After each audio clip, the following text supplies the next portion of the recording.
Is budget a bad word?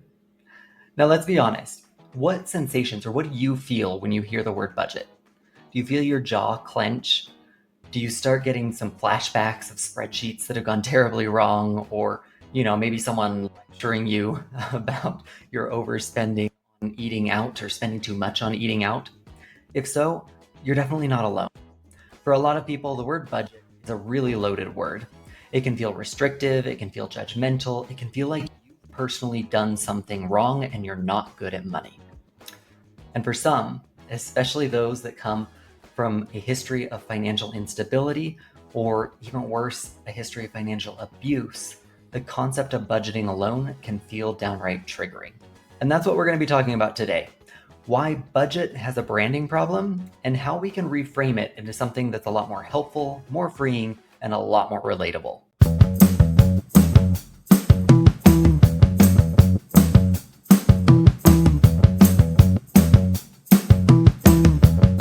Hey there, welcome to Pocket Changes. My name's Brett. I'm a budget coach, a YNAB enthusiast, and I'm also your guide to spending plans that reflect your life and your values. Now, this channel is all about real stories, small shifts, and building financial clarity without guilt or judgment. So let's go ahead and dig into this topic today of why does the word budget make so many of us feel uncomfortable? Now, for some of us, it's because budgeting has always meant cutting out everything that represents joy. No more takeout, no more vacations, no more fun, just strict rules and guilt trips. Now, that sounds like an awesome life, right? But for others, the discomfort can run a lot deeper. If you grew up in a household where money was a source of control or tension or secrecy, this concept of a budget might feel much more like a weapon than it feels like a tool for growth and success as some others see it. You hear budget, and your brain automatically thinks restriction, scarcity, failure. Even pop culture has not done budgeting any favors. It's always shown as something that's pretty boring, really painful, and also only for people that are experiencing some sort of a financial crisis. And spoiler alert, that's not the case. That's not true. So let's go ahead and reframe this. What if we stopped using the concept of a budget as a hammer that we beat ourselves over the head with, and instead see it more like a flashlight? Something that shines a light on our money, what we have, what we need, what we value, and something that helps us navigate towards our goals and not so much away from joy. Now, this is personally where I love the new framework that YNAB has. And if you don't know what YNAB is, it's an app that helps you create and manage your spending plan while eliminating second guessing when it comes to your money. While I personally use YNAB and I think it's a fantastic tool and highly recommend it, you don't actually have to use that app to be able to understand and apply this concept that we're talking about today. Now, with YNAB, they used to be very rules-based. 4 rules was what they constantly talked about. And instead, they're now talking about one core method: give every dollar a job. And that core method is then supported by 5 guiding questions. Questions that get us thinking a little bit more about what our money needs to do for us, rather than what we, quote, should or shouldn't do with our money. And that kind of shift, that's what I am all about. I do want to do a quick little aside as we have this conversation, because it might seem like what we're talking about is just this weird game of semantics or trying to rebrand the word budget, right? And I totally get that.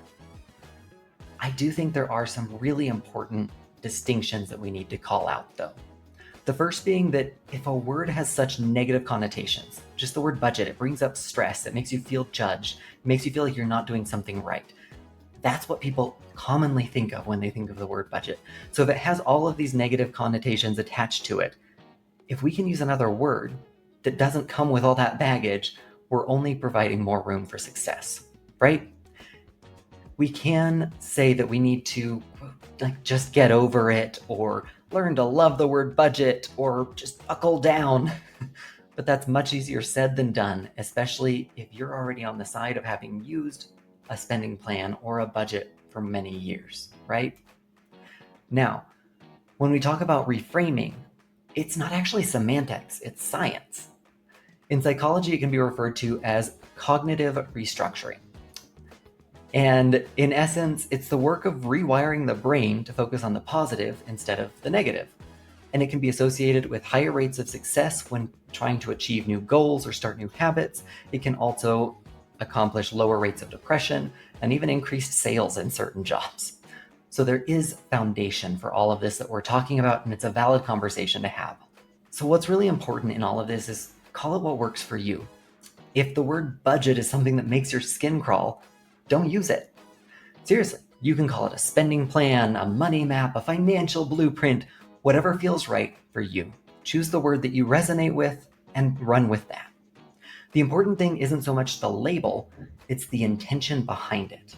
It's the shift of making decisions ahead of time rather than in the moment, and choosing how to spend based off what matters to you, your goals, your priorities, your values. This is a mindset shift. It's that cognitive restructuring, focusing on the positive instead of the negative. And instead of asking something like, can I afford this? You're asking, is this how I want to spend my money? Does it align with who I am and the life that I'm building? So the beauty of this approach is that it works for whoever you are. Whether you love spreadsheets or you hate math, if you use a fancy app like YNAB or you're dedicated to pen and paper, this method is for you. It's your money, it's your system. Now, you don't have to give up your morning coffee or cancel your Spotify premium subscription and listen to ads unless that's something that you specifically want to do to better achieve your goals. So it's not about cutting out, it's instead about choosing what stays. And again, it's not semantics, it's rewiring the brain to get us to focus on the life that we're building and what we want to create rather than what we feel like we're missing out on. It's an intentional choice. And yeah, I'm not gonna lie, it's still going to involve shifting or letting things go. But it's not about punishment anymore. It's about making sure the things that we're spending our money on are actually worth it to us and what we're building. Now, here on Pocket Changes, I'm not about trying to shame you into cutting every single expense or forcing you into one specific system, even though I am a YNAB diehard. Instead, we're building something a lot more sustainable. We're building a spending plan that's going to be rooted in your real life based off of your goals, your motivations, your priorities. We're building conversations that bring clarity and eliminate the confusion. And we're also building this place online to be able to unlearn the myths about money that have been holding you back. And I get it. I've been there. When I started using YNAB, I had over $15,000 in credit card debt, no emergency fund. I had no idea where any of my money was going at any point. I had no plan. I tried budgeting before, and we're going to be real heavy on those air quotes there. But all of it was restrictive and it was all very reactive, constantly looking back, seeing where I failed, and never knowing how to move forward or fix anything. I'd try it for a week, I'd fall off, I'd feel guilty, I'd give up. Nothing ever worked. It was a budget that was very strict and inflexible, and no month was ever normal, so it never worked.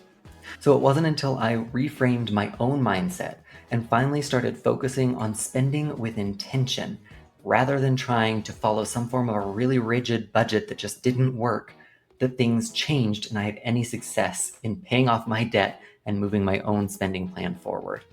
And it's that shift in the mindset that I try to bring to every single client that I'm working with now. So here's my challenge to you. What would happen if you dropped the shame and started looking at your finances like a tool to be able to build the life that you want? What would it look like to make that cognitive shift that we've talked about in the way that you plan your spending from restrictive to values-based, from the budget says no to I could buy that, but I'd rather put that money towards my next vacation goal? If this video resonated at all, go ahead and hit that subscribe button down below and drop a comment. What does the word budget mean to you? Is it something that you love? Do you hate it? Are you somewhere in between? Or what else did you take away from this video? And if you want to go ahead and try out the tool that helped me be able to pay off my debt and get clarity, you can check out the link in the description below for a free 34-day trial of YNAB. And if you use my link and you decide to stick with YNAB for the long haul, you'll get an extra month added to your subscription. So until next time, go ahead and keep making those small little changes that lead to big impact. I'll catch you in the next video.